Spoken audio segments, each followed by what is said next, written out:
In November of 1998, Iraq taught the world how to put the most powerful military in history on a leash. With just 15 minutes to go before cruise missiles would leap from their launch pads, and with attack aircraft already in the air, President Clinton canceled the long threatened airstrikes. He claims Saddam Hussein had backed down. The Iraqis, though, boasted that they had once again pulled the diplomatic rug out from under the United States. While it appears that Iraq got wind of the upcoming onslaught just moments before it was too late and they scrambled at the last minute to avert it, they did succeed in essentially neutralizing a $250 billion a year military of the United States. Analysts assert that the Iraqis won the first round through two forms of strategy: asymmetrical warfare and information warfare. Asymmetrical warfare takes place when a weaker enemy manages to render his opponent's stronger advantages meaningless by coming up with an innovative strategy. For Iraq, that meant moving their valuable assets into high population areas where civilians would die if attacked. They gambled that Clinton would be anxious to avoid world reaction to the 10,000 Iraqi casualties predicted by the Pentagon. Information warfare deals with perceptions and who creates reality. Facts are irrelevant. Image and repetition are everything. For Iraq, that meant endless broadcasting of video footage of hungry Iraqi children, Baghdad hospitals without medicine, and civilians forced to sell their last possessions to survive. Through these two forms of strategy, Iraq once again convinced American leadership that political defeat would be the price of military victory. And so we blinked. Analysts tell us that blink cost us $1 billion. Now, Esther may have never heard of asymmetrical or information warfare, but going up against a formidable foe such as Haman, the prime minister, the major mover and shaker in the Persian Empire, second only to the king, a man of incredible personal wealth, a shrewd master of political intrigue, and one who already had that signed edict in his hand for the extermination of the Jews, well, that called for a strategy that would render all of his apparent advantages meaningless. She needed a strategy that would place everything Haman had planned and signed into policy in a new and different light. Somehow, she must control both the way that critical issues would be discussed and the flow of information. Timing was crucial, as well as the choice of words and the image of reality that her strategy would create. The queen is at a disadvantage.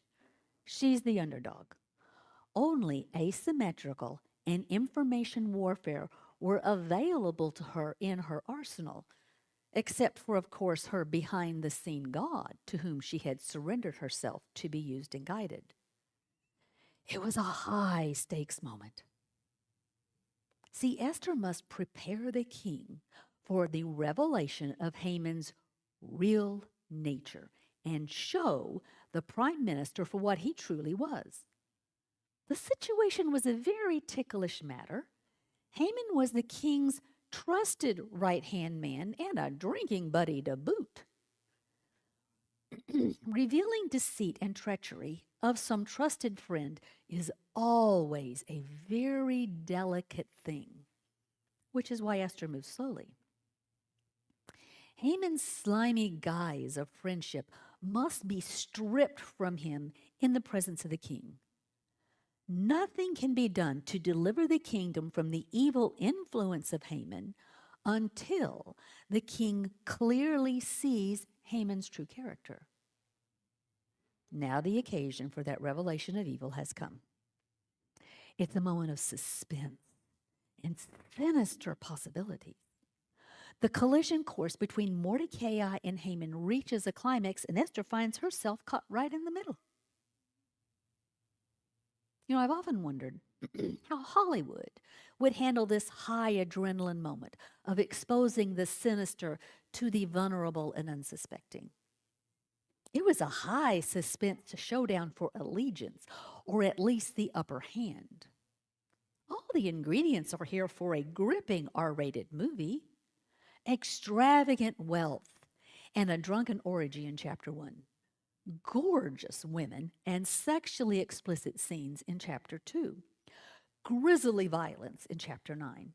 And an unfurling drama of who will succeed in the high-stakes propaganda game of creating reality and controlling destiny. The book of Esther has it all. Scripture is so honest. Could the controversy between Christ and Satan be made more vivid, or the part we ourselves play in the story? Esther 7, verse 1.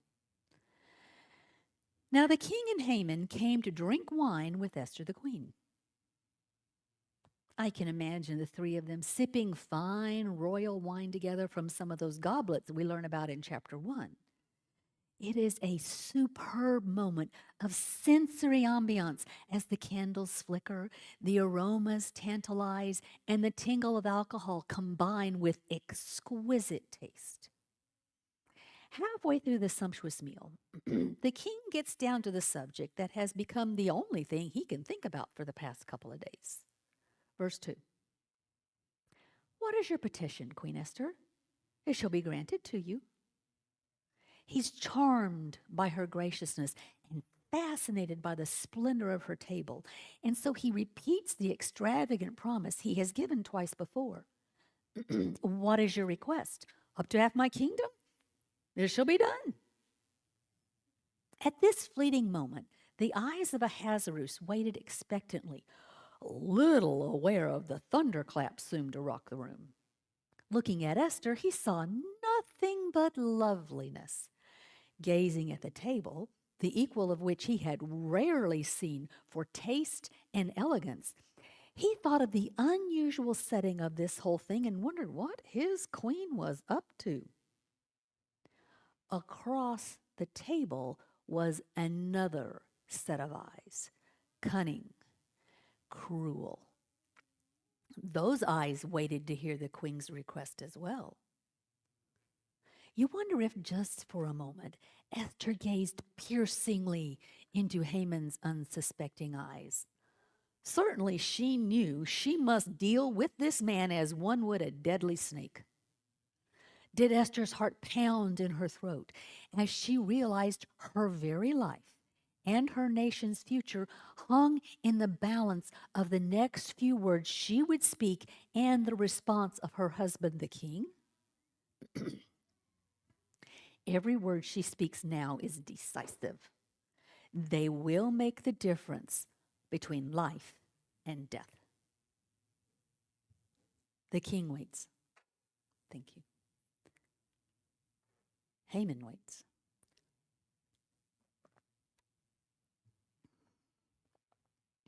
The silence is excruciating.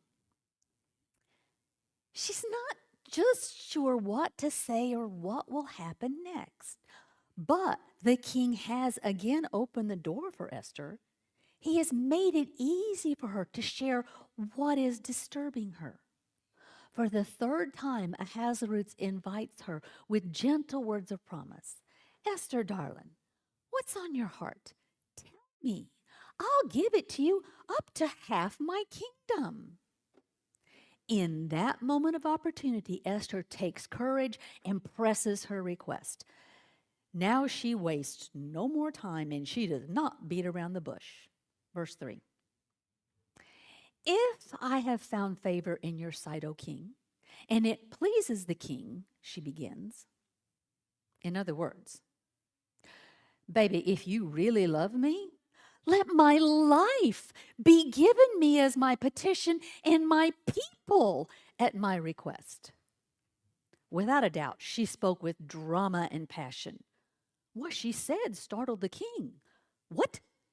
Esther's life is in danger? How? Haman likely began to read in the fire of her flashing eyes the disquieting harbinger of something ominous. Verse 4. We have been sold, she exclaimed. I and my people to be destroyed, to be killed, to be annihilated. The astonishment of the king increases. Destroyed? Killed? Annihilated? They're the very same words Haman used in his extermination edict against the Jews. Haman catches the similarities and he begins to squirm in his seat, the reality dawning on him that he may just be getting caught in his own trap. Verse 4. If we had only been sold as slaves, I would have remained silent, for then our plight would not be such as to incur the king's interest. Ah, another careful choice of words. Surprisingly, Esther employs the very same word that Haman used when he first proposed the program against the Jews. The little word shavah does not appear frequently in Hebrew scripture, but it means for one's best interest. When Haman first spoke to the king about the Jews, he boldly asserted in Esther 3, verse 8, there is a scattered people. This is a people who have their own laws. These people do not obey the king. It is not in the king's best interest to keep these people around. So, Esther gambles too, and she appeals for what she thinks will cause her husband to join her side. Basically, what she's saying is, my life is not the issue, not even those of my people. Rather, my request is what is best for the interest of the kingdom, what's best for you. By implication, whoever is against her and her people is also against the king. So both Haman and Esther appeal to what they hope the king would consider as being to his own advantage. It is not in the king's best interest to keep these people around, Haman had claimed. But see, Esther is saying, baby, you promised me half the kingdom, but really all I want is what's best for you and your kingdom. That's what Esther would now have the king believe. Those familiar words ring in the king's ear now with a different contextual nuance than when Haman first used them. Suddenly, they have a different meaning. The choice of words, the flow of information, the context in which it is communicated begins to frame a different kind of reality than what Haman had created. Now, knowing he had not deliberately devised any law to destroy his lovely queen, Ahasuerus asks with indignation, verse 5, who is he? Where is he who would dare to presume in his heart to do such a thing? I can imagine an incredible moment of silence that left Haman dismayed and utterly confused. Esther's heart pounds louder. Her mouth is dry.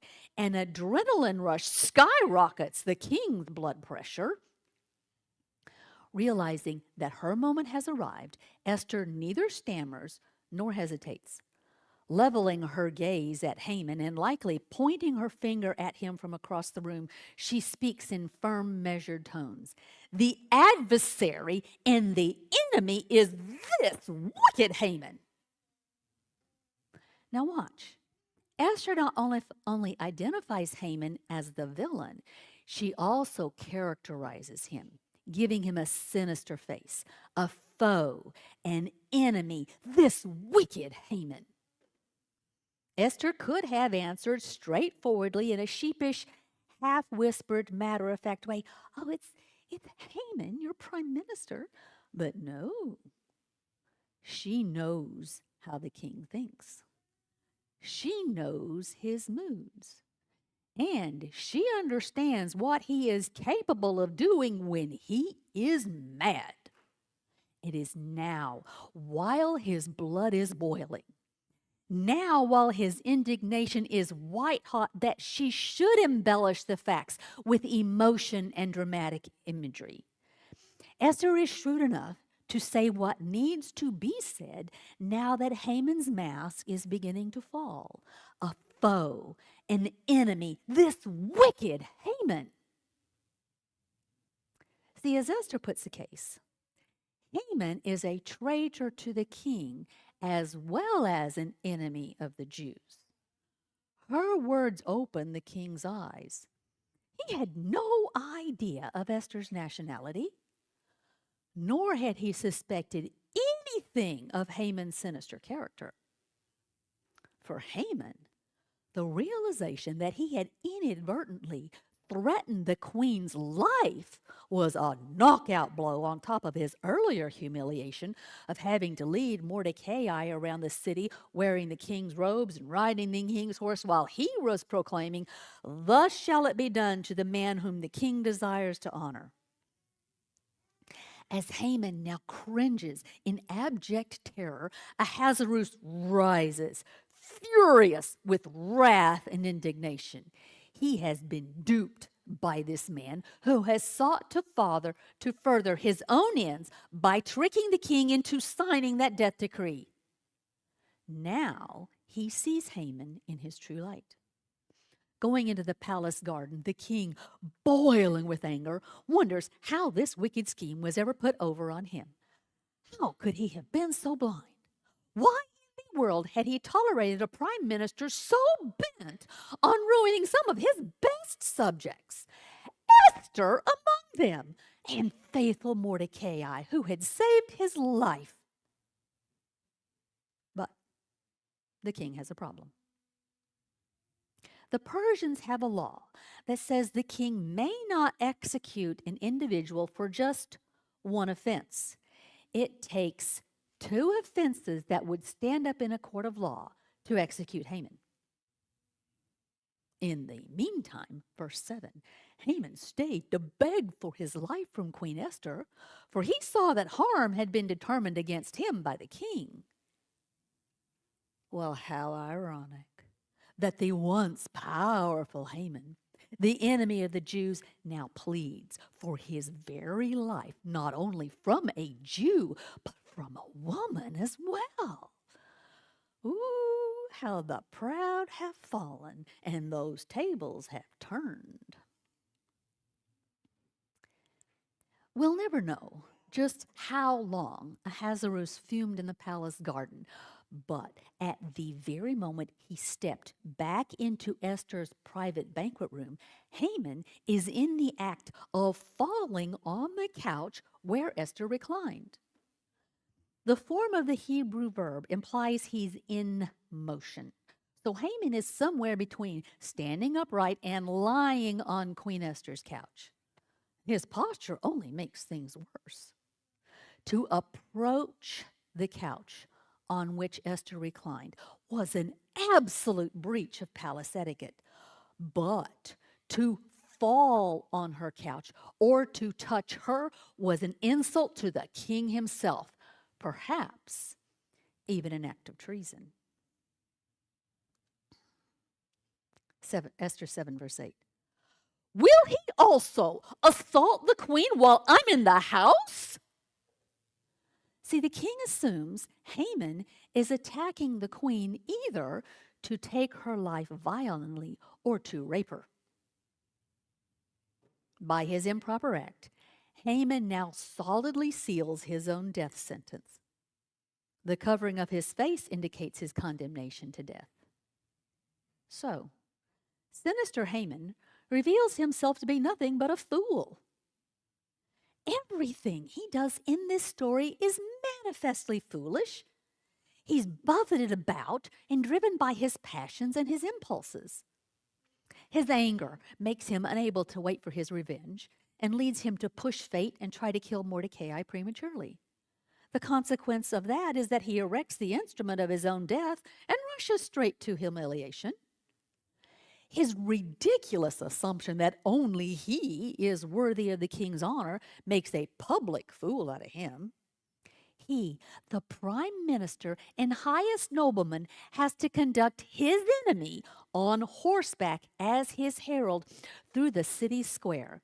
And all of this is exacerbated to the extreme by the fact that his conflict with Mordecai is well known among palace officials who are watching this display. His complete folly finally unmasks itself in his rash fall on Esther's couch, an act which is the immediate cause of his sudden death. Haman is a buffoon, a clever fool. Now, Haman would not be bothered to be shown to be deeply evil, but he would be mortified to be revealed as an impulsive bungler. Such is the self-defeating nature of evil. At this point, Harbona, one of the king's eunuchs, decides to become a tattletale. Maybe Harbona liked Mordecai. Maybe Haman's haughtiness disgusted him. Or maybe he was just an opportunist. Whatever. Although the king has not asked him for any advice, Harbona reads the moment well, and he openly declares to anyone who might be in earshot in an offhanded fashion that a gallows exists, a 75-foot high gallows that is close at hand. In fact, it's at Haman's house. As he points through the door or the window to the nearly 8-story high gallows Haman had construction during the night, he quips in Esther 7, verse 9, "Behold, the gallows that Haman made for Mordecai, who spoke good on behalf of the king." That's all it took. Great idea, the king thought as he looked out and saw that gallows towering above the city. Hang him on it. That's it. They impaled they impaled Haman on the very gallows he had prepared for Mordecai. So the end justifies the beam. Or we could say that Haman finally got the point. The 7th chapter of the book of Esther is a spine-tingling unmasking scene. It was high drama. The first-time reader just doesn't really know where the plot is heading until the very last verse. It seems nothing can be done to deliver God's people from the sinister influence of Haman until the king recognizes Haman's true character. Haman's slimy guise of friendship must be stripped from him in the presence of the king. Evil must be shown for what it really is. Now, when we remember Esther's future orientation, the example it points toward with respect to the end-time struggle between good and evil, we can sense the larger message in this grand unmasking scheme, and we can gain incredible insight into the great controversy between good and evil in the last days. Before the end, God will expose evil for what it really is. The whole world will see its true nature. The trying experiences that came to God's people in Esther's day were not peculiar to that age only. The Revelator, looking down the ages to the close of time, has declared in Revelation 12:17, the dragon was wroth with the woman and went to make war with the remnant of her seed, which keep the commandments of God and have the testimony of Jesus Christ.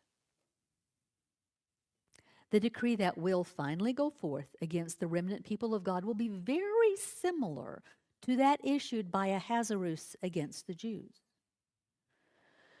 Today, the enemies of the true church see in that little company keeping the Sabbath commandment a Mordecai in the gate. The reverence that God's people have for his law is a constant rebuke to those who have cast off the fear of the Lord and are trampling on his Sabbath.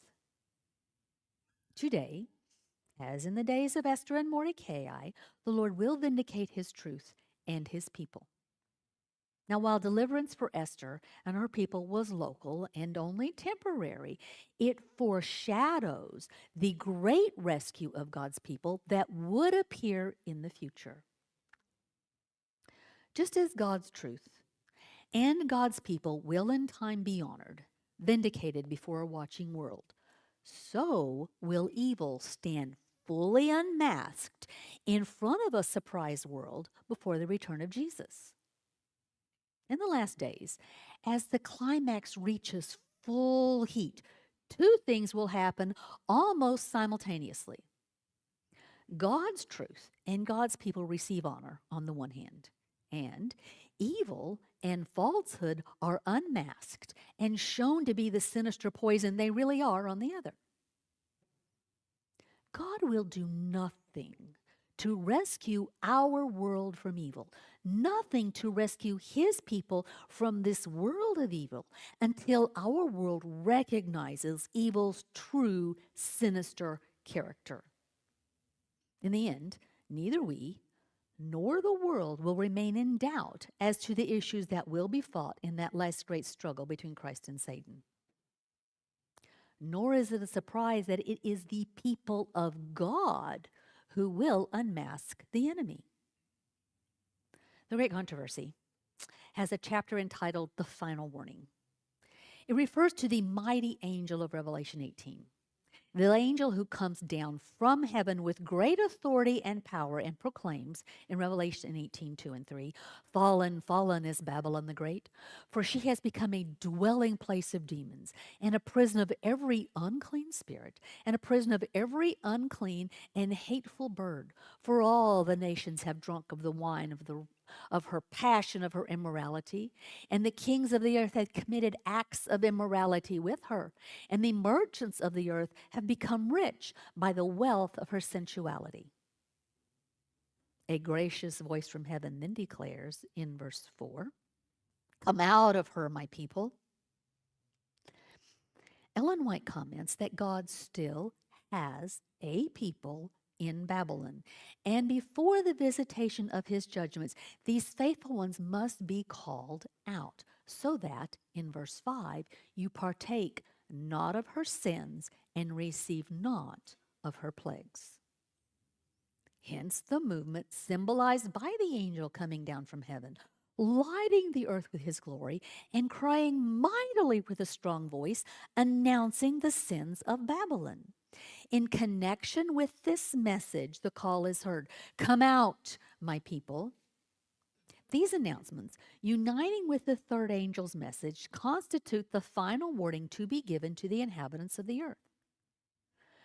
There are many who have never had the opportunity to hear the special truths for this time.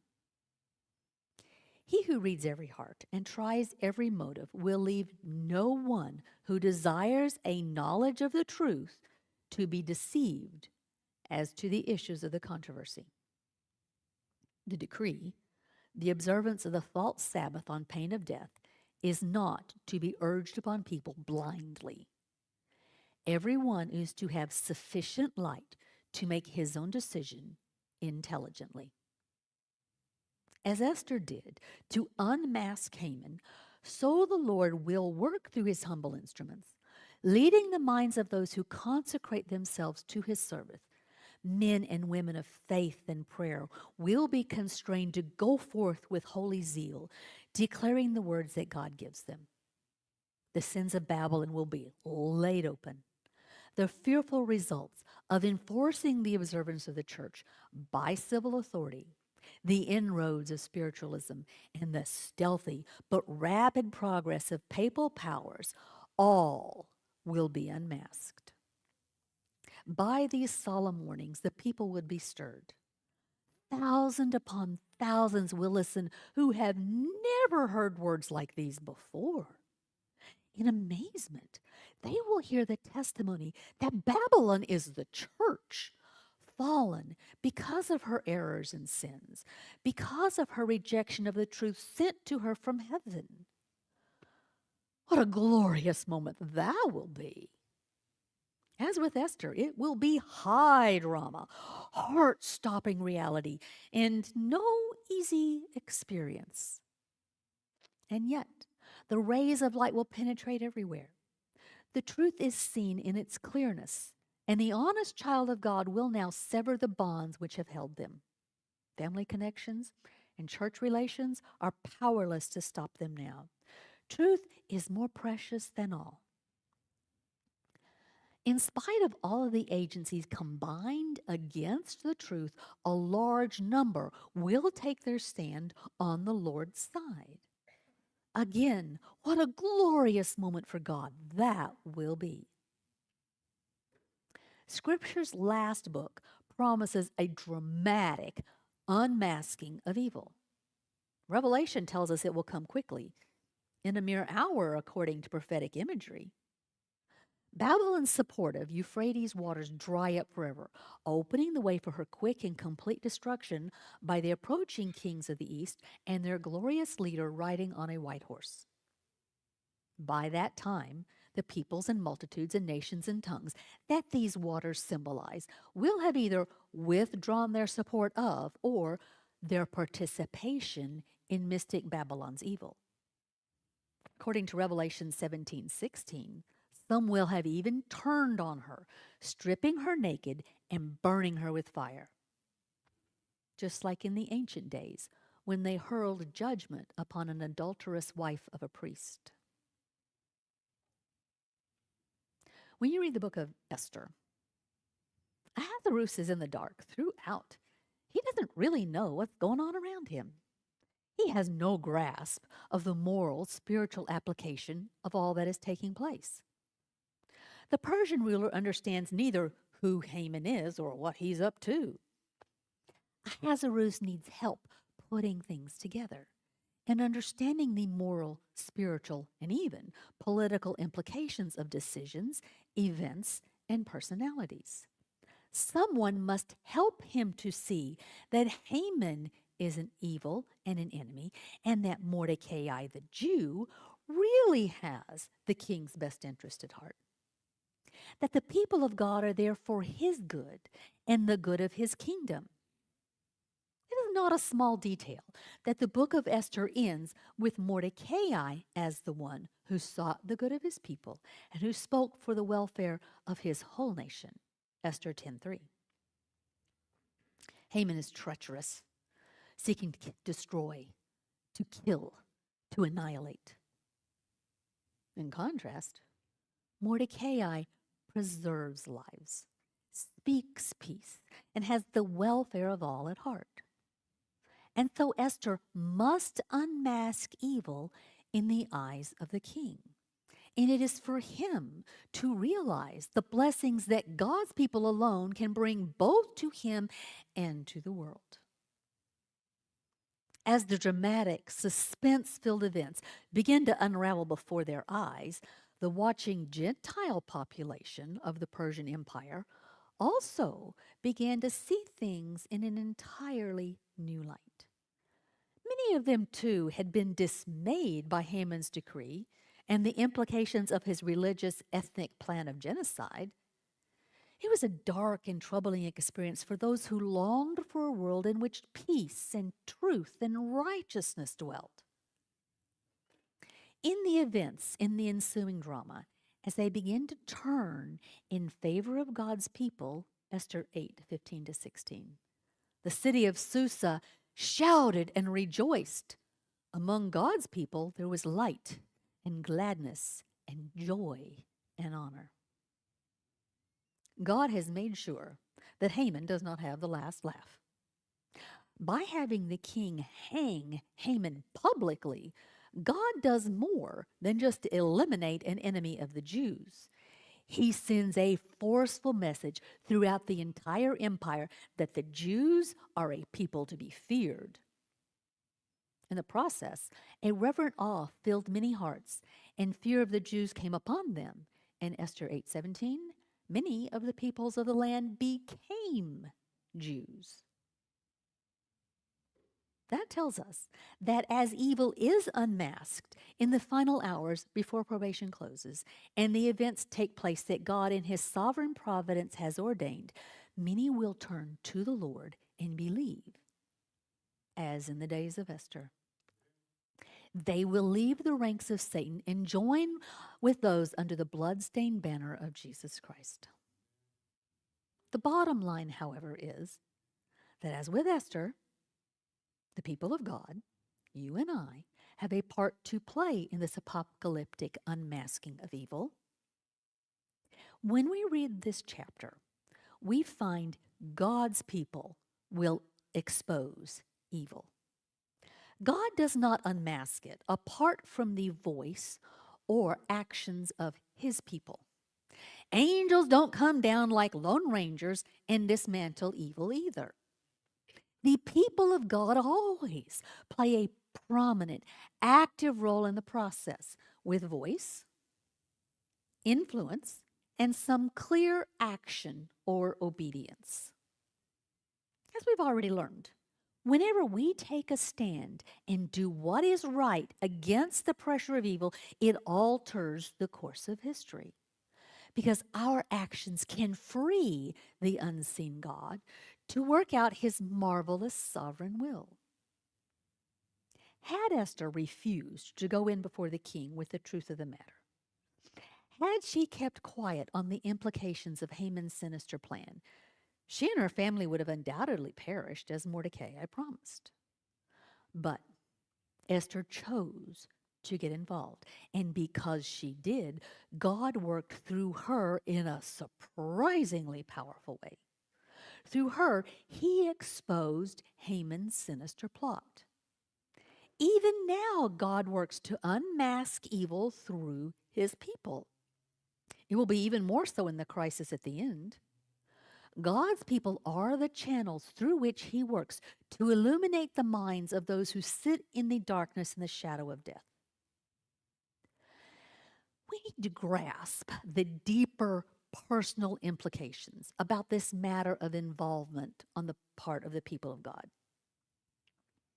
Not only do his people unmask evil, they can do so only as they have renewed their relationship with God.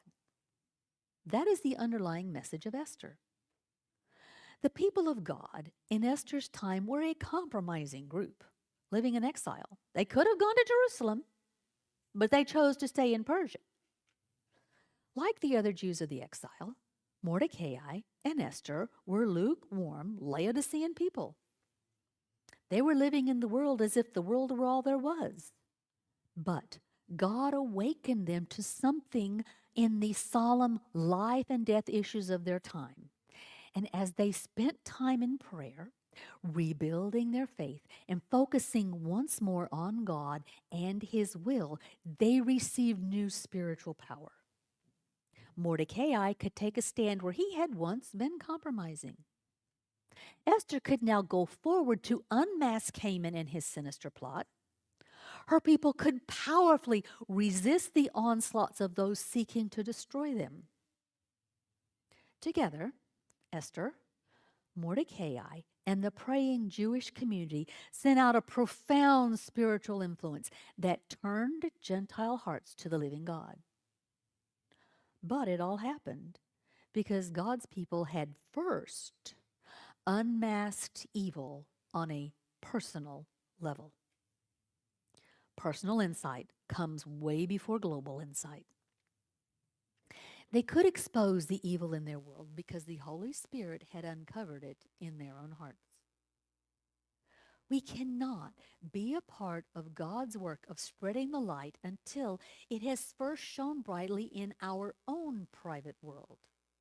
The Hamans within must be disclosed for what they really are. Then we must be bold enough to hang them on the gibbet and put them to death. That is the sentence that brings spiritual victory through God's grace. And it must happen every time a Haman arises in our heart. Ephesians 4:22-24. Lay aside the old self is being corrupted in accordance with the lust of deceit, and be renewed in the spirit of your mind, and put on the new self. Galatians 2, verse 20. It is no longer I who live, but Christ lives in me. Now, most of us get uneasy with any idea of unmasking the true status of our own hearts. Our human nature naturally resists the moral religious light piercing deep within. We draw back at the idea of any kind of judgment against our chosen way of life. Jesus spoke of hearts attracted to light and hearts afraid of light. John 3, 19 to 21. This is the judgment, that light is come into the world, and men love darkness rather than light, for their deeds were evil. For everyone who does evil hates the light and does not come to the light, lest his deeds should be exposed. But he who practices truth comes to the light, that his deeds may be manifested as having been wrought in God. Psalm 139 tells us, no matter where we go, God is there. Even when we try to hide in the darkness, he's there. It's not impenetrable to God. To him, the night is as bright as the day. Psalm 139:12. Darkness and light are alike to thee. So King David says in Psalm 139:22 and 23, search me, O God, and know my heart. Try me and know my anxious thoughts. See if there be any hurtful way in me.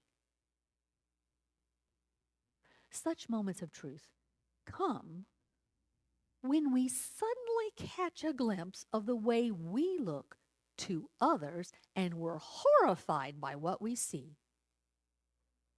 God opens our eyes to see the evil attitude or behavior or desire that we have been treating like a friend, defending, protecting, building little fences about, making excuses for. It's not our friend at all and never has been. It is, in fact, the bitterest enemy that we have, and it must be sentenced to death on the gallows if God is ever to use us to bring light to our hell-bent world. In the course of time, there will be a new reading of Revelation and last day events. Along with that new reading will be a new vision of self, of God, of reality, and all the moral and spiritual issues packed into that ancient document. You and I will have a part in the dramatic new reading, as the Holy Spirit of God will come down with power and give life and vitality and vigor to what we teach from this book about Jesus, about the last days, and about the trinity of evil hell-bent on destroying our planet. In the process of it all, we will unmask evil. Men and women from every walk of life, from every corner of our world, will be struck dumb by what they now see. For many, their hearts will stir with a passion to accept this new vision of truth and reality for themselves. They will hear the summons, come out of her, my people, and obey it. Oh, what a glorious moment for God that will be. So is the message of Esther. And so is the call to every one of us to allow the light from God's truth to unmask the Haman in our lives, so we can then be humble servants in the hand of an incredibly awesome and gracious God to unmask the Hamans of our world and the Hamans of the individual hearts that we confront. Let there be a new reading of Revelation. May God empower us to be his dramatic readers. And so, once more, we find ourselves behind the scene.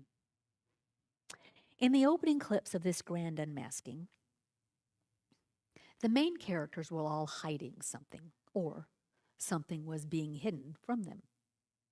Haman and the king are not aware of Esther's identity or her relationship to Mordecai. The king does not know that Haman has it in for Mordecai. Nor does the king Ahasuerus know he has now humiliated Haman by making him lead the Jew through the city in a glorious display of honor. Esther presumably does not know the events concerning Mordecai described in the previous chapters, since she makes no use of what would have been welcome information. All the ingredients for a classical comedy are present. Esther knows some things, not others. The same applies to Haman and the king. By the end of this scripting chapter, all of the unknowing burst wide open. Suddenly, every character in the unfolding drama has been brought up to speed. God, however, knows everything from the beginning. Everyone else is in the dark. Only God sees and knows what's really taking place, and only He knows the right timing for the unfolding of these critical events.